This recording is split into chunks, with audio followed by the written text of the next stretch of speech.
Il y a 40 000 ans, dans les vallées glacées de l'Europe, une rencontre se produisit qui changerait à jamais le destin de la vie sur Terre. Deux espèces humaines, séparées par 500 000 ans d'évolution divergente, se retrouvèrent face à face pour la première fois. L'une d'elles disparaîtrait complètement en moins de 10 000 ans. L'autre dominerait chaque continent, chaque forêt, chaque montagne de la planète. Cette rencontre ne fut pas pacifique. Ce fut le commencement du premier génocide systématique de l'histoire de l'humanité. Les ossements ne mentent jamais. Dans les grottes d'Espagne, de France et de Croatie, les archéologues ont découvert des preuves que les académiciens ont tenté de minimiser pendant des décennies. Des crânes fracassés avec une violence inouïe. Des marques de découpe sur des os néandertaliens qui racontent une histoire d'horreur pure. Des campements entiers abandonnés précipitamment, leurs occupants disparus sans laisser de descendance. La vérité génétique est brutale. Seulement 2% de notre ADN porte la trace des Néandertaliens. Le reste fut anéanti, effacé, exterminé avec une efficacité qui glace le sang. Mais les Néandertaliens ne furent pas les seuls. Sur les îles perdues d'Indonésie, dans les jungles impénétrables d'Asie, dans les steppes sibériennes balayées par les vents arctiques, d'autres espèces humaines prospéraient. Chacune avec sa propre culture, ses propres outils, sa propre façon de comprendre le monde. Toutes disparurent mystérieusement dans un intervalle de temps étrangement synchronisé avec l'arrivée d'une seule espèce, nous, les premiers hommes, les derniers survivants. Tu as appris à l'école que l'évolution humaine était une progression linéaire, que l'Homo sapiens est le résultat naturel d'une longue chaîne d'amélioration génétique, que nous sommes les survivants parce que nous étions les mieux adaptés. Mais ce que personne ne t'a dit, ce que les manuels scolaires omettent délibérément, c'est qu'il y a 50 000 ans, 6 espèces humaines différentes coexistaient sur cette planète. 6 formes d'humanité intelligentes dotées de culture, de langage, d'outils sophistiqués. Aujourd'hui, une seule survit, et ce n'est pas un accident de là. Pendant plus de 150 ans, les archéologues et paléontologues ont découvert des ossements qui racontent une histoire très différente de celle enseignée dans nos écoles. Des crânes néandertaliens portant des traces de violences traumatiques. Des sites de massacres où Homo sapiens et Néandertaliens gisaient côte à côte, mais dans des circonstances qui suggèrent une confrontation brutale. Des grottes où les derniers représentants d'espèces humaines disparues se sont réfugiés avant de s'éteindre mystérieusement. Pourtant, cette narrative de violence systématique reste étrangement absente des musées et des documentaires grand public. Pourquoi cette omission ? Pourquoi personne ne parle ouvertement de ce qui ressemble de plus en plus à une série de génocides préhistoriques ? La réponse est simple et dérangeante. Reconnaître que l'Homo sapiens a délibérément exterminé toutes les autres formes d'humanité obligerait à réécrire complètement notre compréhension de nous-mêmes. Cela détruirait l'image confortable de l'être humain comme sommet de l'évolution, produit d'un processus naturel et pacifique. Cela révélerait une vérité beaucoup plus sombre, que nous descendons d'une lignée d'exterminateurs systématiques qui n'ont jamais toléré la présence d'une autre forme d'humanité sur leur territoire. Cette vérité est si troublante que la communauté scientifique a passé des décennies à la minimiser, à chercher des explications alternatives, à suggérer que les disparitions étaient dues au climat, aux maladies, à la compétition pour les ressources. N'importe quoi, sauf la violence organisée. Mais les preuves s'accumulent. En 1991, des chercheurs découvrent en France une grotte contenant des restes néandertaliens datant d'il y a 36 000 ans. Les ossements montrent des fractures péri-mortem, des blessures causées au moment de la mort ou juste avant. Des blessures qui correspondent exactement aux armes utilisées par l'Homo sapiens à cette époque. La communauté scientifique rejette l'interprétation évidente. Violence interespèces. On parle plutôt d'accidents de chasse, de chute, de confrontation avec des animaux. 20 ans plus tard, d'autres sites similaires sont découverts en Espagne, en Croatie, en Russie. À chaque fois, les mêmes traces de violence. À chaque fois, les mêmes explications alternatives proposées. À chaque fois, le refus d'accepter l'évidence. Qu'est-ce qui rend cette vérité si inacceptable ? Pourquoi tant de résistance à reconnaître que nos ancêtres ont systématiquement éliminé leurs cousins humains ? Parce que cela nous force à affronter une réalité inconfortable. L'extermination n'est pas une invention moderne. Ce n'est pas quelque chose que nous avons appris avec la civilisation. C'est inscrit dans notre ADN, codé dans notre histoire évolutive depuis des dizaines de milliards d'années. Nos ancêtres n'ont pas simplement survécu mieux que les Néandertaliens ou les Dénisoviens. Ils les ont activement pourchassés, combattus, éliminés de la surface de la Terre avec une efficacité redoutable. Pense à ceci. Pendant 200 000 ans, les Néandertaliens ont prospéré en Europe. Ils ont survécu à des glaciations multiples, se sont adaptés à des climats extrêmes, ont développé des cultures complexes. Puis, il y a 45 000 ans, l'Homo sapiens arrive en Europe. En seulement 10 000 ans, peut-être moins, les Néandertaliens disparaissent complètement. Chaque site archéologique raconte la même histoire. Présence néandertalienne, puis arrivée de l'Homo sapiens, puis extinction rapide. Ce schéma se répète sur tout le continent européen. Ce n'est pas une coïncidence. Ce n'est pas le changement climatique. Les Néandertaliens avaient survécu à des changements climatiques bien plus dramatiques pendant 200 000 ans. Non. Quelque chose de nouveau et de mortel était arrivé. Quelque chose qu'ils ne pouvaient pas combattre. La même histoire se déroule en Asie avec les Dénisoviens, en Indonésie avec l'Homo erectus, sur l'île de Flores avec l'homme de Flores. Partout où l'Homo sapiens établit sa présence, les autres espèces humaines s'éteignent en quelques millénaires. La probabilité que cela se produise naturellement, simultanément, sur plusieurs continents, avec plusieurs espèces différentes, est essentiellement nulle. Pourtant, pendant des décennies, c'est exactement ce que les scientifiques ont suggéré. Une série de coïncidences extraordinaires, une convergence improbable de facteurs environnementaux. Tout sauf l'explication la plus simple et la plus évidente. L'Homo sapiens était un prédateur interespèce. Aujourd'hui, l'analyse génétique moderne révèle une autre vérité dérangeante. Avant de les exterminer, nos ancêtres se sont reproduits avec ces autres espèces. 2 à 4% de l'ADN des Européens modernes provient des Néandertaliens. Jusqu'à 6% de l'ADN des populations mélanésiennes provient des Dénisoviens. Cette hybridation n'était pas un mélange pacifique de populations. Les preuves génétiques suggèrent des événements d'accouplement limités, probablement forcés, suivis d'une élimination systématique. Nous portons en nous les traces génétiques de ces génocides. Chaque fois que tu regardes ton reflet dans un miroir, tu vois le descendant d'une lignée qui a consciemment choisi d'éliminer toute autre forme d'humanité de la planète. Mais pourquoi cette violence ? Pourquoi l'Homo sapiens ne pouvait-il pas coexister avec les autres espèces humaines ? La réponse réside dans notre fondamental. L'Homo sapiens n'est pas simplement plus intelligent ou plus adaptable. Notre véritable avantage évolutif est quelque chose de beaucoup plus dangereux. Notre capacité à coopérer en masse pour détruire. Les Néandertaliens vivaient en petits groupes familiaux.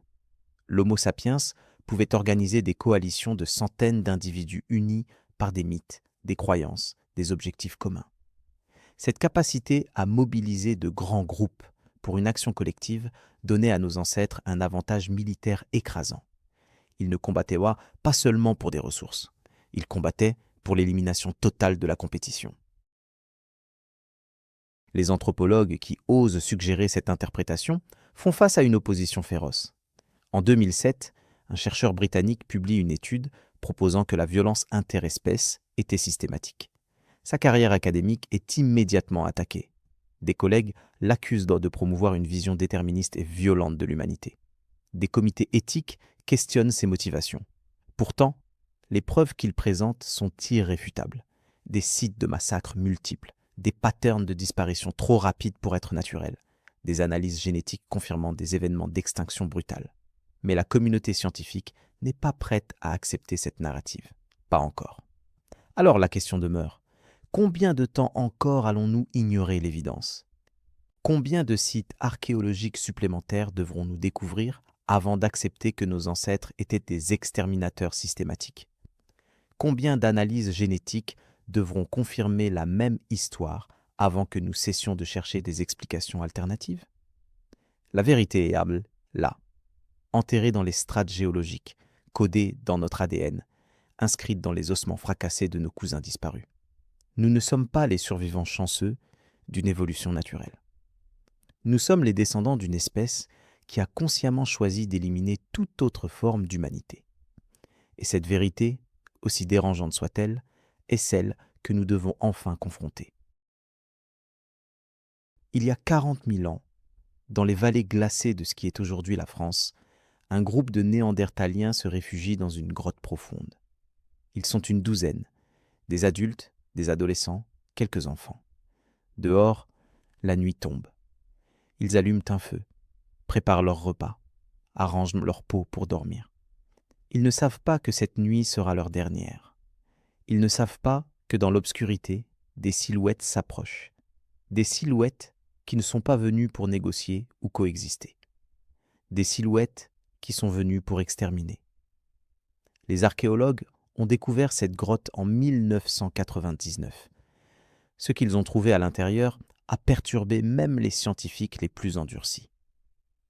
12 squelettes néandertaliens, tous portant des traces de violences traumatiques massives. Des crânes fracassés par des impacts répétés, des côtes brisées, des membres démembrés. Les marques sur les ossements correspondent exactement aux armes de pierre utilisées par l'Homo sapiens à cette époque. Plus troublant encore, les corps n'ont pas été enterrés ou respectés d'une quelconque manière. Ils ont été laissés là où ils sont tombés, abandonnés comme des déchets. Ce n'était pas un combat pour la nourriture ou le territoire, c'était une exécution méthodique. Pendant 150 ans, les paléontologues ont trouvé des sites similaires à travers toute l'Europe. En Espagne, une grotte contient les restes de 16 néandertaliens, tous massacrés simultanément. En Croatie, un abri sous roche révèle les ossements de 8 individus, tous avec des blessures fatales infligées par des armes. En Belgique, en Allemagne, en Italie, le même schéma se répète. Partout où l'Homo sapiens établit sa présence, les néandertaliens disparaissent dans des circonstances violentes. Pourtant, pendant des décennies, la communauté scientifique a refusé de connecter ces points. Chaque site était considéré comme un incident isolé, une anomalie, un cas particulier qu'on ne pouvait pas généraliser. Mais pourquoi cette résistance à voir l'évidence ? Pourquoi tant d'efforts pour éviter la conclusion inévitable ? Parce qu'accepter que les Néandertaliens ont été systématiquement massacrés détruit le mythe fondateur de l'humanité moderne. Nous aimons croire que la violence organisée, le génocide, l'extermination méthodique sont des inventions récentes, des aberrations de la civilisation moderne. La vérité est beaucoup plus dérangeante. Nos ancêtres pratiquaient déjà l'extermination systématique il y a 40 000 ans. Et ils le faisaient avec une efficacité terrifiante. Considère les chiffres. Il y a 50 000 ans, les Néandertaliens occupaient tout le continent européen. Les estimations suggèrent une population de plusieurs dizaines de milliers d'individus, peut-être même 100 000. Une population stable qui avait prospéré pendant 200 000 ans. Puis, il y a 45 000 ans, les premiers Homo sapiens arrivent en Europe par le Moyen-Orient. En seulement 10 000 ans, peut-être même 5 000 ans selon certaines analyses récentes, les Néandertaliens disparaissent complètement. Chaque site archéologique montre la même progression temporelle. Présence néandertalienne, arrivée de l'Homo sapiens, extinction rapide. Ce n'est pas une extinction naturelle. Les extinctions naturelles prennent des centaines de milliers d'années, pas quelques millénaires. Les défenseurs de la théorie de l'extinction naturelle proposent plusieurs explications. Le changement climatique, disent-ils.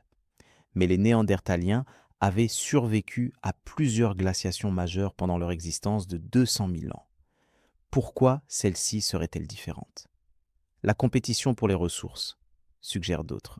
Mais l'Europe était vaste, les ressources abondantes, et les deux espèces chassaient des proies différentes. La maladie, avancent certains. Pourtant, aucune preuve de pandémie dévastatrice n'a jamais été trouvée dans les ossements néandertaliens. Chaque explication alternative s'effondre sous l'examen des preuves. Il reste une seule explication cohérente avec toutes les données. Violence systématique et organisée. En 2010, une équipe de chercheurs français publie une étude qui fait l'effet d'une bombe. Ils ont analysé les ossements de 37 sites néandertaliens différents à travers l'Europe. Dans 29 de ces sites, ils trouvent des preuves de violences traumatiques datant précisément de la période où l'Homo sapiens arrive dans la région. Les fractures, les impacts, les blessures correspondent tous aux armes sapiens. Plus révélateur encore, dans les 8 sites sans traces de violence, les ossements datent d'avant l'arrivée de l'Homo sapiens. La corrélation est impossible à ignorer. Pourtant, la réaction de la communauté scientifique est hostile. Des comités d'éthique questionnent la publication. Des collègues accusent les chercheurs de promouvoir une vision raciste de l'humanité. L'étude est enterrée, rarement citée, délibérément oubliée. Mais les preuves continuent de s'accumuler. En 2015, des analyses génétiques révèlent quelque chose de profondément troublant. Les néandertaliens femelles se sont reproduits avec les Homo sapiens mâles. Mais l'inverse est extrêmement rare dans l'ADN moderne. Cela suggère un schéma familier dans l'histoire des génocides. Les conquérants prennent les femmes du groupe conquis, puis éliminent les hommes. Cette asymétrie génétique raconte une histoire de domination violente. Pas de mélange pacifique de population. Nos ancêtres n'ont pas simplement coexisté avec les néandertaliens. Ils les ont conquis, exploités, puis éradiqués. Imagine la réalité vécue par les derniers néandertaliens. Pendant des générations, ils voient leurs enfants, leur territoire de chasse envahi par ces nouveaux humains. Ils voient leurs carpes, leurs grottes occupées de force. Ils voient leurs membres kidnappés, tués ou simplement disparaître. Ils essaient de fuir, se retirant dans des régions de plus en plus isolées. Les montagnes, les forêts profondes, les péninsules reculées. Mais partout où ils vont, l'Homo sapiens les suit, inexorable, implacable, patient. Cette poursuite a duré des milliers d'années, une traque méthodique à l'échelle d'un continent.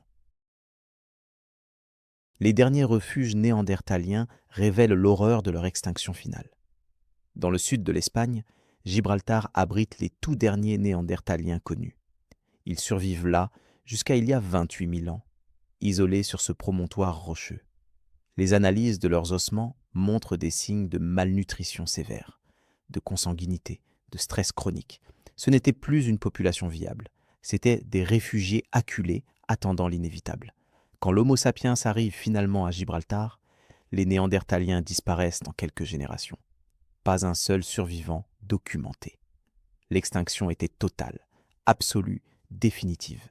Qu'est-ce que cela révèle sur nos ancêtres? Qu'est-ce que cela dit de l'Homo sapiens comme espèce? Ils n'ont pas simplement survécu mieux. Ils n'ont pas simplement adapté plus vite. Ils ont consciemment, méthodiquement, systématiquement éliminé chaque néandertalien qu'ils ont rencontré. Pendant 10 000 ans, sur un continent entier, sans exception, sans pitié, sans même laisser de refuge où cette autre forme d'humanité aurait pu survivre. C'est ce niveau de détermination, cette volonté d'extermination totale, qui caractérise l'Homo sapiens. Pas notre intelligence, pas notre créativité.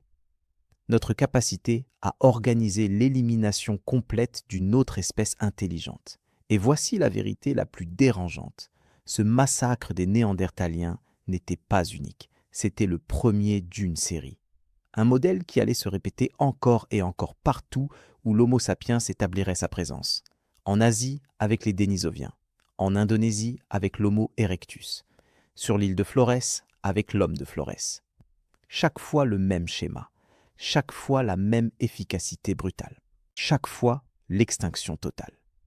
Les Néandertaliens étaient simplement les premiers à expérimenter ce que signifie affronter l'Homo sapiens.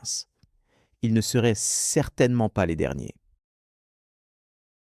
Pendant que les Néandertaliens mouraient en Europe, quelque chose de similaire se produisait simultanément à l'autre bout du monde. Dans les montagnes de l'Altaï en Sibérie, dans les jungles tropicales de Java, sur les îles isolées d'Indonésie, d'autres espèces humaines vivaient dans leurs derniers jours. Elles ne savaient pas que leur extinction était déjà en marche. Elles ne comprenaient pas que l'arrivée de l'Homo sapiens dans leur territoire signifiait leur arrêt de mort. Le massacre des Néandertaliens n'était pas un incident isolé. C'était le début d'un schéma d'extermination qui allait se répéter sur 3 continents, éliminant systématiquement chaque forme d'humanité alternative de la surface de la planète. Commençons par les Dénisoviens, une espèce humaine dont nous ne connaissions même pas l'existence jusqu'en 2010. Un fragment d'os de doigt découvert dans une grotte sibérienne, une molaire géante trouvée dans les mêmes sédiments. Les analyses génétiques révèlent quelque chose d'extraordinaire. Ces ossements appartiennent à une espèce humaine complètement distincte, ni Homo sapiens, ni néandertaliens. Une troisième forme d'humanité que personne n'avait jamais documentée. Les Dénisoviens régnaient sur de vastes territoires asiatiques pendant des centaines de milliers d'années. Ils étaient robustes, adaptés aux climats extrêmes, parfaitement intégrés à leur environnement. Puis, il y a 45 000 ans, l'Homo sapiens commence sa migration vers l'Asie. En 10 000 ans, les Dénisoviens disparaissent complètement. La grotte de Denisova elle-même raconte une histoire troublante. Les archéologues y trouvent des couches stratigraphiques distinctes. La couche inférieure. Occupation dénisovienne exclusive pendant des dizaines de milliers d'années. La couche suivante. Arrivée simultanée de l'Homo sapiens et des premiers signes de déclin dénisovien. La couche supérieure. Occupation sapiens exclusive. Aucune trace dénisovienne. Cette progression géologique est sans ambiguïté. Ce n'est pas un remplacement graduel. C'est une substitution rapide et violente. Plus révélateur encore. Dans la couche de transition, les archéologues trouvent des outils dénisoviens brisés, des ossements fracturés, des signes de conflit. Quelque chose de brutal s'est produit dans cette grotte. Quelque chose qui a mis fin à 50 000 ans d'occupation dénisovienne. Mais les Dénisoviens n'ont pas disparu sans laisser de traces. Comme les Néandertaliens, ils se sont reproduits avec l'Homo sapiens avant leur extinction. Jusqu'à 6% de l'ADN des populations mélanésiennes modernes provient des Dénisoviens. Les Tibétains modernes possèdent un gène dénisovien spécifique qui les aide à survivre en haute altitude. Ces marqueurs génétiques racontent la même histoire qu'en Europe. Accouplement limité, probablement forcé, suivi d'extermination systématique des mâles. Les analyses montrent que les gènes dénisoviens, dans les populations modernes, proviennent principalement de femelles. Les mâles dénisoviens n'ont laissé presque aucune descendance. Ils ont été éliminés avant de pouvoir se reproduire. C'est le schéma classique du génocide. Tuer les hommes, prendre les femmes, effacer la lignée masculine. Déplaçons-nous maintenant vers l'Asie du Sud-Est. Dans les jungles de Java, une espèce encore plus ancienne survivait, l'Homo erectus. Cette espèce avait quitté l'Afrique il y a près de 2 millions d'années. Pendant presque tout ce temps, elle avait prospéré en Asie. L'Homo erectus était le champion de la survie. Il avait traversé des dizaines de glaciations, s'était adapté à des environnements variés, avait développé des outils sophistiqués. Sur l'île de Java, des populations d'Homo erectus persistaient encore il y a 50 000 ans. Puis, l'Homo sapiens arrive en Asie du Sud-Est. En quelques millénaires, l'Homo erectus disparaît complètement. 2 millions d'années d'existence effacées en moins de 5 000 ans. Les sites archéologiques de Java montrent un pattern familier. À Ngandong, les archéologues découvrent les restes de 15 individus Homo erectus datant d'il y a 46 000 ans. Tous les crânes montrent des blessures traumatiques massives, des fractures multiples causées par des impacts violents. Les bassins et les jambes sont absents, possiblement emportés ou détruits. Ce n'est pas un site funéraire respectueux, c'est un site de massacre. Les marques sur les ossements correspondent aux armes de pierre utilisées par l'Homo sapiens à cette époque. Pourtant, pendant des décennies, les anthropologues ont proposé des explications alternatives. Accidents lors de chasse, attaques d'animaux, pratiques funéraires inhabituelles. N'importe quoi, sauf l'évidence. Ces Homo erectus ont été massacrés par des Homo sapiens. Mais l'histoire la plus troublante vient d'une petite île indonésienne appelée Flores. Là, dans un isolement géographique total, une espèce humaine miniature avait évolué. L'Homo floresiensis, surnommé le Hobbit. Mesurant à peine 1 mètre de haut, avec un cerveau de la taille d'un chimpanzé, ces humains avaient néanmoins développé des outils, chassaient des éléphants nains, contrôlaient le feu. Ils représentaient une branche évolutive complètement unique, une expérience naturelle de l'évolution humaine dans un environnement insulaire. Pendant au moins 60 000 ans, peut-être beaucoup plus, ils ont prospéré sur Flores. Puis, il y a environ 18 000 ans, ils disparaissent soudainement. Coïncidence? Non. C'est précisément le moment où l'Homo sapiens atteint l'île de Flores. La grotte de Liangbua à Flores contient les derniers vestiges de l'Homo floresiensis. Les couches les plus anciennes montrent une occupation continue pendant des dizaines de milliers d'années. Des outils sophistiqués, des restes de repas, des preuves de vie sociale complexes. Puis, dans les couches datant d'il y a 18 000 ans, tout change. Les ossements d'Homo floresiensis disparaissent brusquement. Les outils caractéristiques de cette espèce cessent d'apparaître. À leur place, des outils de style sapiens, des ossements d'Homo sapiens, des preuves d'une occupation totalement différente. La transition est si abrupte, si complète, qu'elle ne peut être naturelle. Quelque chose a forcé l'Homo floresiensis hors de ses grottes ancestrales. Ou plutôt, quelqu'un. Considère la situation géographique. Florès est une île isolée. Pour que l'Homo sapiens y arrive, il fallait traverser plusieurs détroits océaniques. Ce n'était pas une migration accidentelle. C'était une expansion délibérée, une colonisation intentionnelle. Et quand nos ancêtres sont arrivés sur cette île, ils ont trouvé une autre forme d'humanité. Une forme petite, vulnérable, facilement dominée. Ce qui s'est passé ensuite ne laisse aucun doute. En quelques siècles, peut-être même quelques décennies, l'Homo floresiensis disparaît complètement. Pas un seul survivant documenté. Pas un seul refuge où il aurait besoin de persister. Extinction totale, absolue, définitive. Le schéma est maintenant impossible à ignorer. Europe.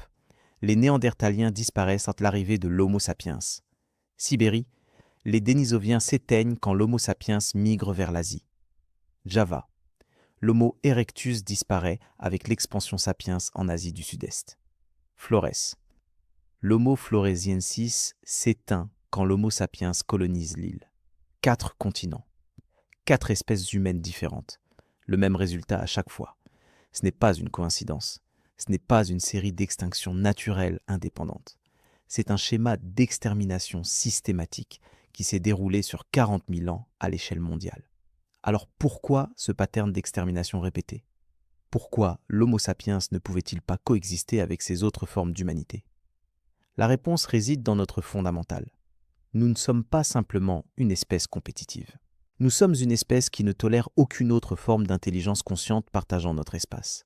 Cette intolérance n'est pas culturelle. Elle n'est pas apprise. Elle est codée dans notre comportement évolutif depuis des dizaines de milliers d'années. Partout où l'Homo sapiens a rencontré une autre espèce humaine, le résultat a été le même. Confrontation, domination, extermination, sans exception, sans pitié, sans même la considération de laisser des refuges où ces autres formes d'humanité auraient pu survivre. Et voici la question qui devrait nous hanter.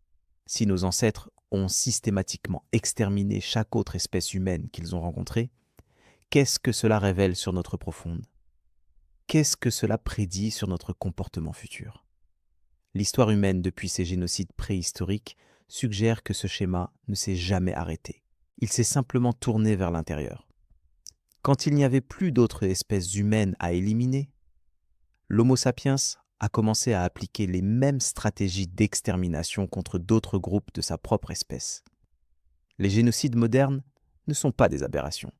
Ils sont la continuation d'un schéma vieux de 40 000 ans. Un schéma qui a commencé avec l'extermination des Néandertaliens et ne s'est jamais vraiment terminé. Imagine la scène. Un groupe de 20 Néandertaliens occupe une vallée riche en gibier. Ils y vivent depuis des générations. C'est leur territoire ancestral. Puis arrivent 50 Homo sapiens. Pas un seul groupe familial. 5 groupes différents, venus de régions différentes, sans lien de parenté direct, mais tous unis par une croyance partagée. Cette vallée leur a été promise par les esprits ancestraux. Individuellement, chaque Homo sapiens est plus faible que chaque Néandertalien. Collectivement, organisés par leur mythe commun, ils forment une force militaire écrasante. Les Néandertaliens n'ont aucune chance. Ils ne peuvent pas appeler des renforts extérieurs à leur clan. Ils ne peuvent pas former d'alliance avec d'autres groupes néandertaliens. Ils combattent comme 20 individus. Les Homo sapiens combattent comme une seule entité de 50 guerriers coordonnés. Cette asymétrie tactique s'est répétée des milliers de fois à travers l'Europe, l'Asie, l'insule Inde. Chaque fois qu'une autre espèce humaine affrontait l'Homo sapiens, elle faisait face à cette même réalité implacable, supériorité numérique organisée. Les anthropologues ont longtemps cherché des preuves d'armes technologiquement supérieures chez l'Homo sapiens. Des lances plus efficaces, des outils de chasse révolutionnaires, des pièges plus sophistiqués. ils n'ont rien trouvé de significatif. Les armes de l'Homo sapiens pendant la période d'extinction des Néandertaliens étaient essentiellement identiques aux armes néandertaliennes. L'avantage n'était pas technologique, il était organisationnel. Mais comment cette capacité de coopération massive s'est-elle transformée en machine d'extermination? La réponse réside dans un aspect sombre de la psychologie humaine. La même capacité qui permet la coopération de masse permet également la déshumanisation de masse. Quand tu peux créer un mythe qui unit ta tribu, tu peux simultanément créer un mythe qui exclut l'autre. Pour les Homo sapiens primitifs, les Néandertaliens n'étaient probablement pas considérés comme pleinement humains. Ils étaient les autres, les démons, les créatures, les êtres qui occupaient les terres que les esprits avaient promises aux vrais humains. Cette déshumanisation mythologique permettait la violence sans remords. Elle transformait le massacre en acte sacré. Les preuves archéologiques soutiennent cette interprétation. Dans plusieurs sites européens, les ossements néandertaliens montrent des signes de traitement post-mortem inhabituels. Pas d'enterrement, pas de rituel respectueux. Dans certains cas, des marques suggérant un traitement similaire aux animaux chassés. Ils n'étaient pas tués comme des adversaires respectés. Ils étaient éliminés comme des obstacles, des nuisibles, des créatures inférieures qui n'avaient même pas leur place dans le monde des vrais humains. Cette mentalité, cette capacité à déshumaniser totalement l'autre tout en maintenant une solidarité interne maximale, était l'arme secrète de l'Homo sapiens, et elle était absolument dévastatrice. Considère l'efficacité tactique de cette organisation. Un groupe de Néandertaliens découvre qu'une bande d'Homo sapiens approche de leur territoire. Ils peuvent que se préparer à défendre leur grotte, leur vallée. Mais ils ne savent pas combien d'ennemis arrivent réellement, parce que l'Homo sapiens peut mobiliser des renforts de tribus distantes. Un messager court vers un campement à 3 jours de marche. Il raconte une chaîne histoire. Les démons occupent la vallée sacrée. Les esprits demandent vengeance. 50 guerriers supplémentaires se mettent en marche, unis par ce récit partagé. Les Néandertaliens se préparent à affronter 20 adversaires. Ils font face à 100. C'est un massacre. Cette supériorité organisationnelle explique également pourquoi l'extinction des autres espèces humaines était si rapide. Il ne s'agissait pas d'une guerre d'usure lente. C'était une série de confrontations asymétriques où l'Homo sapiens possédait toujours l'avantage numérique écrasant. Les Néandertaliens ne pouvaient pas s'adapter à cette tactique parce qu'elle nécessitait une restructuration cognitive fondamentale. Ils ne pouvaient pas soudainement développer la capacité de créer des mythes unificateurs. Leur cerveau n'était pas câblé pour cela. Ils étaient condamnés dès le premier contact, non pas parce qu'ils étaient stupides ou faibles, mais parce qu'ils affrontaient un type de violence organisée qu'aucune espèce n'avait jamais rencontré auparavant. La même dynamique s'est reproduite avec les Dénisoviens en Asie, avec l'Homo erectus en Indonésie, avec l'Homo floresiensis sur Flores. Chaque espèce vivait en petits groupes isolés. Chaque espèce était incapable de former des coalitions larges avec des étrangers. Chaque espèce a affronté des vagues d'Homo sapiens, capables de mobiliser des centaines de guerriers unis par des croyances partagées. Le résultat était prévisible. L'extinction était inévitable.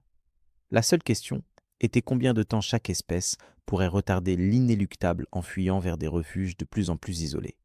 Mais voici l'ironie cruelle de cette arme secrète. La même capacité qui a permis à l'Homo sapiens d'exterminer toutes les autres espèces humaines ne s'est jamais éteinte. Elle ne s'est jamais adoucie. Quand il n'y avait plus d'autres espèces à éliminer, l'Homo sapiens a tourné cette capacité vers l'intérieur.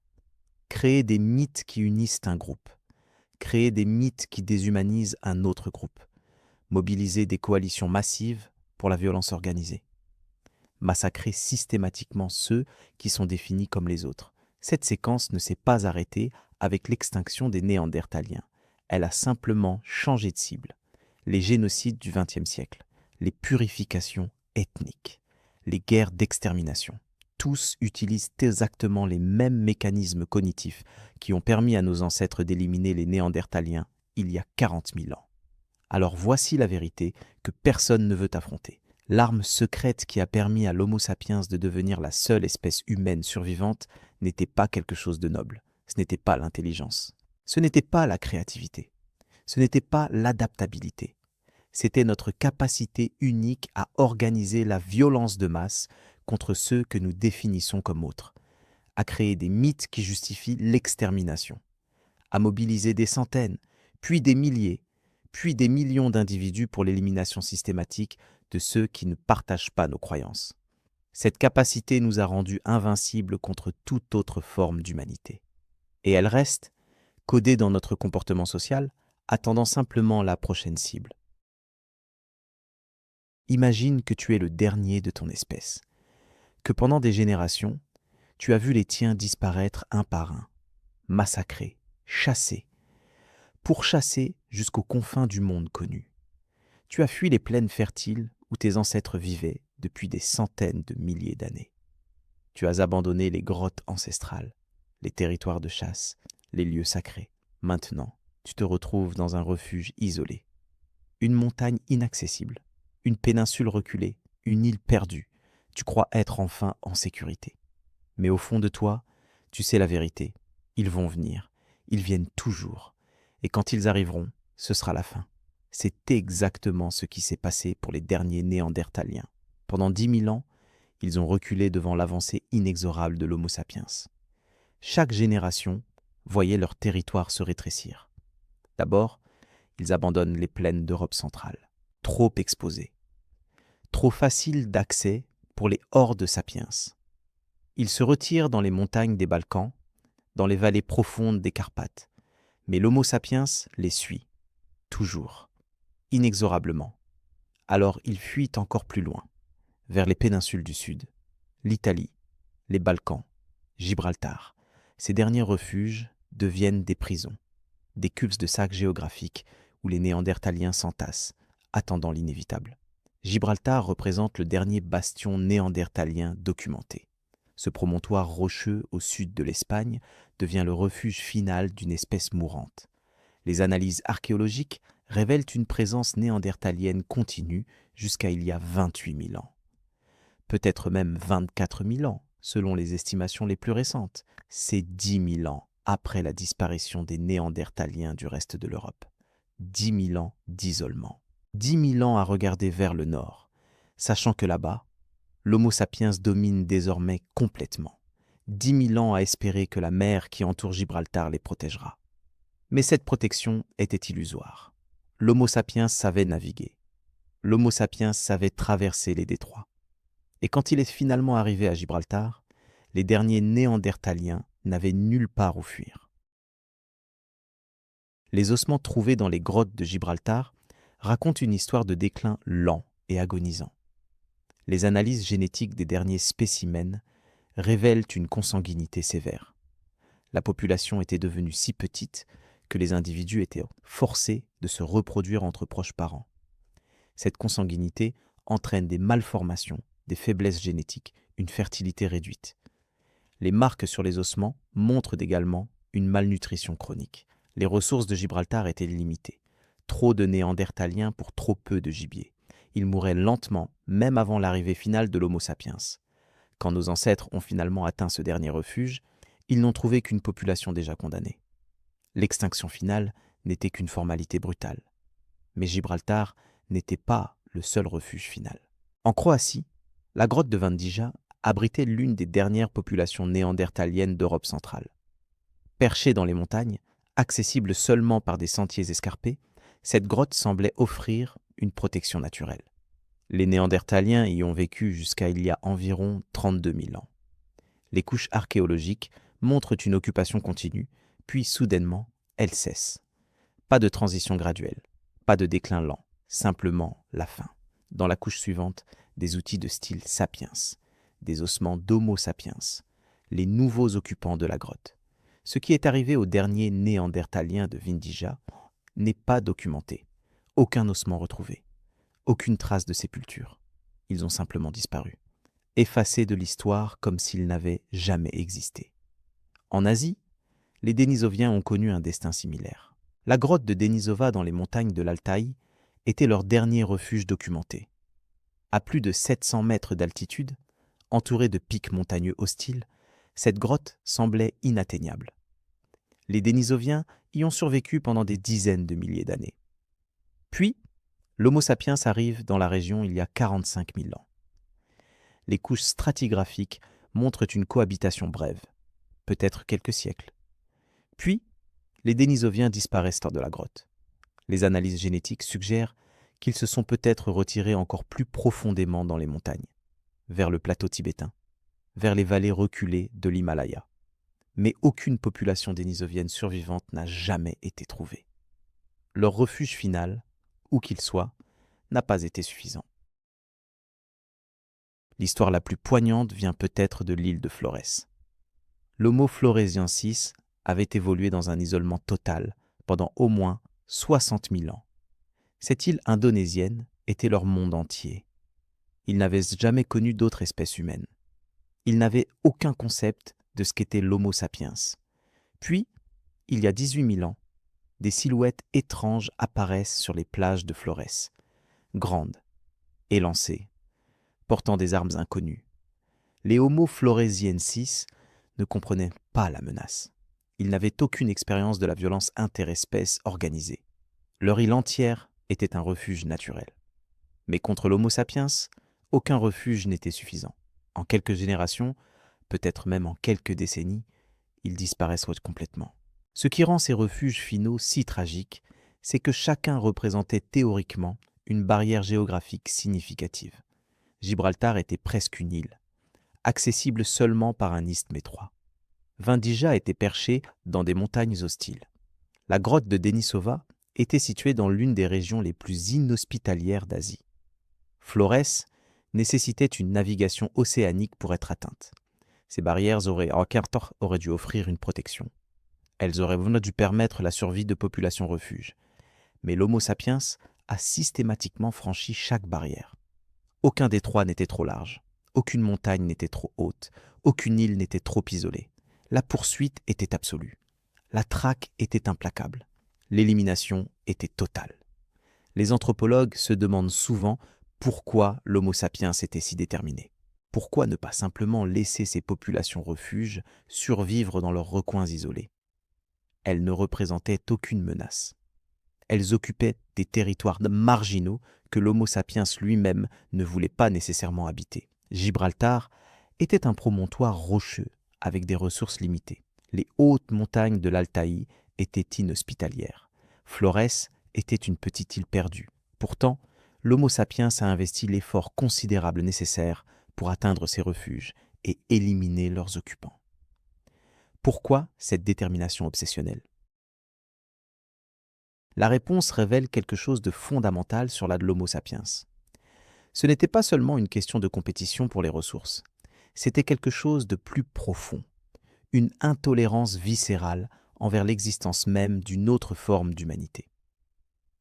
Les autres espèces humaines représentaient une offense existentielle. Leur simple existence remettait en question l'unicité de l'Homo sapiens. Dans la mentalité de nos ancêtres, façonnés par leurs mythes et leurs croyances, il ne pouvait y avoir qu'une seule vraie humanité. Toutes les autres formes devaient être éliminées. Non pas parce qu'elles étaient dangereuses, mais parce qu'elles ne devaient pas exister. Cette mentalité explique pourquoi même les populations refuges les plus isolées n'ont pas été épargnées. Un néandertalien survivant à Gibraltar représentait une continuation inacceptable. Un dénisovien caché dans les montagnes de l'Altaï était une tache sur l'ordre naturel tel que l'Homo sapiens le concevait. Un Homo floresiensis vivant sur son île reculée était une anomalie qui devait être corrigée. Alors, nos ancêtres ont construit des bateaux pour traverser les détroits. Ils ont escaladé les montagnes les plus hostiles. Ils ont exploré chaque péninsule, chaque île, chaque vallée isolée. Et partout où ils trouvaient une autre forme d'humanité, ils l'éliminaient. Systématiquement, méthodiquement, sans exception. Les derniers moments de ces espèces refuges ne sont pas documentés dans le détail. Nous n'avons pas de récit, pas de témoignages, seulement le silence soudain dans les archives archéologiques. Une présence continue pendant des milliers d'années, puis brutalement, plus rien. Ce silence est peut-être plus éloquent que n'importe quelle description pourrait l'être. Il représente l'effacement total. l'extinction complète, la fin absolue d'une lignée évolutive qui avait persisté pendant des centaines de milliers d'années. Et cet effacement s'est produit non pas par la sélection naturelle, non pas par le changement climatique, non pas par l'inadaptation. Il s'est produit parce qu'une autre espèce humaine a consciemment décidé que ces autres formes d'humanité ne devaient plus exister.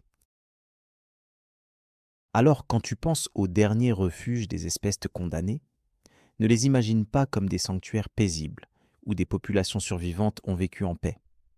Imagine-les comme ce qu'ils étaient vraiment. Des pièges géographiques, des culs-de-sac, où des populations terrorisées se sont entassées, sachant que la fin approchait. Des endroits où les derniers représentants d'espèces entières ont attendu l'arrivée inévitable de l'Homo sapiens. Des tombes préhistoriques où des lignées évolutives, vieilles de centaines de milliers d'années, sont venues mourir. Et quand tu réalises que pas un seul de ces refuges n'a permis la survie, que pas une seule population n'a été épargnée, tu comprends la véritable de l'Homo sapiens. Nous ne sommes pas simplement les survivants. Nous sommes les exterminateurs qui n'ont laissé aucun refuge, aucun sanctuaire, aucun espoir de survie à aucune autre forme d'humanité. En 2010, une équipe de généticiens publie les résultats du séquençage complet du génome néandertalien. Ce qui devait être une simple curiosité scientifique devient l'une des découvertes les plus dérangeantes de l'histoire de l'anthropologie. Les analyses révèlent que tous les humains modernes d'origine non africaine portent entre 1 et 4% d'ADN néandertalien. Cela signifie que toi, en ce moment même, tu portes en toi les gènes d'une espèce que tes ancêtres ont exterminée. Tu es littéralement le produit vivant d'un génocide préhistorique. Tu portes dans chacune de tes cellules la preuve génétique que tes ancêtres ne se sont pas contentés de massacrer les Néandertaliens. Ils se sont d'abord reproduits avec eux. Mais cette découverte soulève une question troublante. Comment cette hybridation s'est-elle produite? Était-ce un mélange pacifique de populations? Un échange culturel respectueux? Les premières interprétations scientifiques voulaient croire à ce scénario confortable. Deux espèces humaines se rencontrant, coexistant pacifiquement, s'accouplant librement, créant une descendance hybride. Une histoire romantique de diversité et d'harmonie préhistorique. Mais quand les généticiens ont analysé les données plus en profondeur, ils ont découvert quelque chose qui détruit complètement cette narrative rassurante. L'ADN néandertalien dans les populations modernes provient presque exclusivement de femelles néandertaliennes. Les mâles néandertaliens n'ont laissé pratiquement aucune descendance. Cette asymétrie génétique est impossible à mal interpréter. Elle révèle un schéma familier dans toute l'histoire humaine. Les conquérants prennent les femmes du groupe conquis, puis éliminent les hommes. Ce n'était pas un mélange volontaire. Ce n'était pas une coexistence pacifique. C'était de la domination sexuelle suivie d'extermination masculine. Les hommes Homo sapiens se sont reproduits avec les femmes néandertaliennes, probablement par force, probablement dans des contextes de raid et de capture. Puis ces mêmes hommes ont systématiquement tué les mâles néandertaliens, éliminant toute compétition pour les ressources et les partenaires reproductifs. Ce que nous portons dans notre ADN n'est pas la preuve d'harmonie, c'est la trace génétique d'un génocide genré. Les analyses révèlent également quelque chose de plus troublant encore. L'hybridation entre Homo sapiens et Néandertaliens ne s'est pas produite de manière continue sur des milliers d'années. Elle s'est concentrée dans une période très brève, probablement quelques siècles seulement, il y a environ 50 à 60 000 ans. Cela correspond exactement au moment où l'Homo sapiens entre pour la première fois en contact avec les Néandertaliens au Moyen-Orient. Les premières générations de contacts ont produit des hybrides. Puis l'hybridation cesse presque complètement. Pourquoi? Parce que les Néandertaliens ont été rapidement exterminés ou repoussés. Il n'y avait plus de femelles néandertaliennes accessibles pour la reproduction. L'opportunité génétique s'est fermée aussi brutalement qu'elle s'était ouverte. Cette brève fenêtre d'hybridation a néanmoins laissé une marque permanente sur l'humanité moderne. Les gènes néandertaliens que nous portons ne sont pas distribués aléatoirement dans notre génome. Certains ont été activement sélectionnés et préservés parce qu'ils conféraient des avantages adaptatifs. Des gènes liés à la réponse immunitaire, des gènes affectant la pigmentation de la peau et des cheveux, des gènes influençant le métabolisme. Les Néandertaliens avaient vécu en Europe pendant 200 000 ans. Ils étaient parfaitement adaptés au climat froid, aux pathogènes européens, aux conditions environnementales locales. Quand l'Homo sapiens a commencé à coloniser l'Europe, ces gènes néandertaliens ont fourni un avantage crucial pour la survie. Mais il y a un côté sombre à cet héritage génétique. D'autres gènes néandertaliens sont associés à des risques accrus de certaines maladies modernes. Le diabète de type 2, la dépression, la dépendance à la nicotine, certaines formes d'allergies. Les généticiens découvrent que les variations néandertaliennes de certains gènes augmentent la susceptibilité à ces conditions. Pourquoi ces gènes désavantageux ont-ils été préservés? Parce qu'ils étaient probablement liés à des avantages adaptatifs dans l'environnement préhistorique. Un gène qui augmente le stockage des graisses peut causer le diabète dans une société moderne d'abondance, mais il sauvait des vies pendant les hivers glaciaires. Nous payons maintenant le prix évolutif de l'hybridation forcée entre nos ancêtres et les Néandertaliens qu'ils exterminaient. L'histoire se répète avec les Dénisoviens. En 2012, le séquençage du génome dénisovien révèle que jusqu'à 6% de l'ADN des Mélanésiens modernes provient de cette espèce disparue. Les Tibétains possèdent une variante dénisovienne spécifique du gène EPAS, un qui régule la réponse à l'hypoxie en haute altitude. Ce gène permet aux Tibétains de vivre confortablement à plus de 4000 mètres d'altitude sans souffrir du mal des montagnes. Sans cette contribution génétique dénisovienne, le plateau tibétain serait probablement inhabitable pour les humains modernes. Mais encore une fois, l'asymétrie génétique révèle la même histoire brutale. L'ADN dénisovien provient principalement de femelles. Les mâles dénisoviens n'ont laissé presque aucune descendance. La même dynamique de domination et d'extermination genrée. Ce qui rend ces découvertes génétiques si dérangeantes, c'est qu'elles transforment le génocide préhistorique en quelque chose de personnel. Ce n'est plus une histoire abstraite d'espèces disparues il y a des dizaines de milliers d'années. C'est inscrit dans ton corps. Chaque fois que ton système immunitaire combat une infection, il utilise peut-être des gènes hérités d'une femme néandertalienne capturée par tes ancêtres. Chaque fois que tu te regardes dans un miroir, la couleur de ta peau, de tes cheveux, de tes yeux peut être influencée par des gènes dénisoviens intégrés de force dans ton lignage. Tu es littéralement constitué en partie des espèces que tes ancêtres ont éliminées. C'est l'ironie ultime. Nous avons exterminé les Néandertaliens et les Dénisoviens, mais nous ne pouvons pas exister sans eux. Les généticiens ont également découvert quelque chose de troublant concernant les mâles hybrides. Les analyses suggèrent que les hybrides mâles de première génération entre Homo sapiens et Néandertaliens avaient probablement une fertilité réduite. Cela explique en partie pourquoi l'hybridation ne s'est pas poursuivie de manière extensive. Mais cela révèle aussi une réalité cruelle. Les fils hybrides nés de mères néandertaliennes et de pères sapiens étaient probablement stériles ou moins fertiles. Seules les filles hybrides pouvaient se reproduire efficacement. Cela signifie que l'ADN néandertalien n'a persisté que par les lignées féminines, diluées génération après génération par le croisement avec des Homo sapiens purs. Les Néandertaliens n'ont pas simplement été exterminés physiquement. Ils ont été génétiquement absorbés et dilués jusqu'à ne plus exister en tant qu'entités distinctes. Mais voici la question qui devrait nous hanter. Si cette hybridation forcée était si efficace comme stratégie d'absorption génétique, pourquoi l'Homo sapiens n'a-t-il pas simplement assimilé toutes les autres espèces humaines?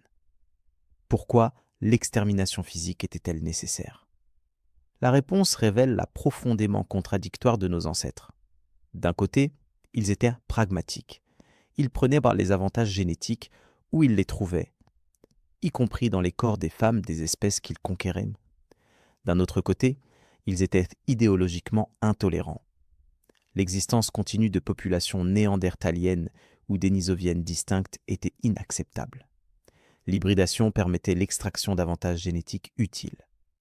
Mais elle devait être suivie d'extermination pour éliminer l'identité distincte de l'autre espèce. Aujourd'hui, nous vivons avec les conséquences de ces choix préhistoriques. Chaque humain moderne d'origine non africaine est un hybride. Nous ne sommes pas l'Homo sapiens pur qui a émergé d'Afrique il y a 70 000 ans. Nous sommes une mosaïque génétique incorporant des fragments de toutes les espèces humaines que nos ancêtres ont rencontrées et exterminées. Les Européens portent l'ADN néandertalien. Les Asiatiques portent l'ADN dénisovien. Les Mélanésiens portent les deux. Nous sommes les descendants des génocidaires. Mais nous sommes aussi, ironiquement, en partie les descendants des victimes. Cette dualité est inscrite dans chaque cellule de notre corps. Et voici la vérité finale que révèlent ces analyses génétiques. L'extinction des autres espèces humaines n'était pas complète, pas vraiment. Elle persiste en nous, fragmentée, diluée, mais présente. Chaque fois qu'un enfant naît avec certains traits physiques, certaines réponses immunitaires, certaines adaptations métaboliques, les Néandertaliens et les Dénisoviens reviennent brièvement à la vie. Pas en tant qu'individus, pas en tant qu'espèce distincte, mais en tant que fantôme génétique hantant notre génome. Nous avons réussi à exterminer ces autres formes d'humanité en tant qu'entité indépendante, mais nous avons échoué à les éliminer complètement. Elles vivent en nous, elles sont nous.